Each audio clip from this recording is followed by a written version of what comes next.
सिफारिश का दौर चलता है। निमका थाना उपखंड पुरस्कार वितरण समारोह में हसामपुर से हिंद 24 के लिए प्रवीण कुमार योगी की रिपोर्ट। इस बार 2022 में निमका थाना उपखंड द्वारा गणतंत्र दिवस मनाया गया, जिसमें पुरस्कार वितरण भी किए गए।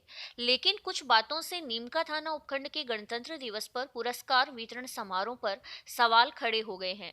हसामपुर भांडाला निवासी पेंटर सुरेश यादव ने आरोप लगाया, निमका थाना उपखंड प्रशासन ईमानदारी व पारदर्शिता से पुरस्कार वितरण समारोह का आयोजन नहीं करता।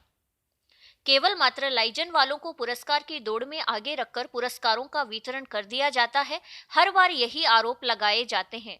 यह सच भी है कि कई लोगों को बार बार पुरस्कार के लिए चुना जाता है। सुरेश यादव ने जेब से खर्चा लगाकर अपनी मेहनत करके कोरोना वॉरियर्स के रूप में काम किया था, लेकिन कोरोना वॉरियर्स का अवार्ड दूसरे लोगों को मिल रहा है। इसलिए सुरेश यादव का दर्द प्रशासन व शासन के खिलाफ छलक उठा।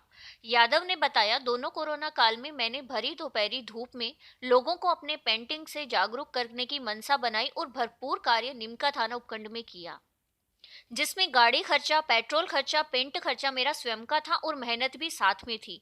लेकिन प्रशासन को शायद मेरी यह मेहनत नहीं दिखाई पड़ी, क्योंकि मेरा कोई लाइजन नहीं था। अन्य भी कई क्षेत्रों में लोगों का कहना यही है, पुरस्कार वितरण में कोई पारदर्शिता नहीं है।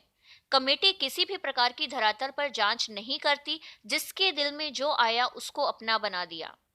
निमका थाना शासन व प्रशासन के लिए यह कहावत चरितार्थ हो गई, अंधा बांटे रेवड़ी फिर अपनों को दे। ऐसे में उन प्रतिभाओं का मनोबल गिराने का काम किया है, जिनको अपने कार्य का वास्तविक सम्मान होना चाहिए था, जो कई सालों से कई क्षेत्रों में काम कर रहे हैं, लेकिन उनका नंबर एक बार भी पुरस्कार में नहीं आया। कई लोगों को हर साल पुरस्कार मिलते हैं। ऐसे में पुरस्कारों पर उठ रहे सवालों का होना लाजमी है। पुरस्कारों में पारदर्शिता पूरी तरह खत्म हो चुकी है। नीमका थाना में गणतंत्र दिवस के उपलक्ष्य में जो कार्यक्रम हुआ वो हमारे लिए दुर्भाग्यपूर्ण रहा है, क्योंकि कोरोना काल में हमने आम नागरिक को जागरूक करने का प्रयास किया।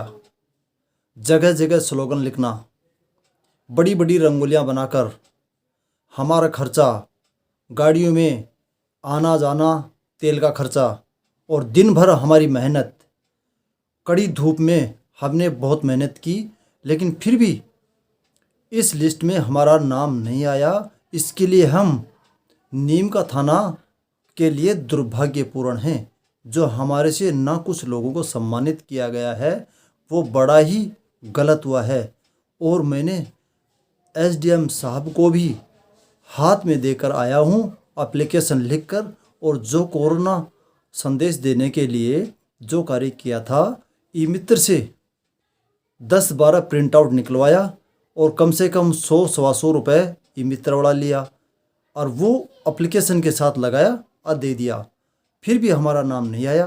ऐसे ही 15 अगस्त को भी मैंने दोहराया था, लेकिन फिर भी हमारा नाम नहीं आया। ऐसा दुर्भाग्यपूर्ण क्या हो सकता है नीमका थाना के लिए। इसलिए मैं मानता हूँ कि ईमानदारी का ज़माना नहीं है, सब बेईमानी का है। जो अपने लाइजन हमारे YouTube चैनल को सब्सक्राइब करें और बेल आइकन को क्लिक करें।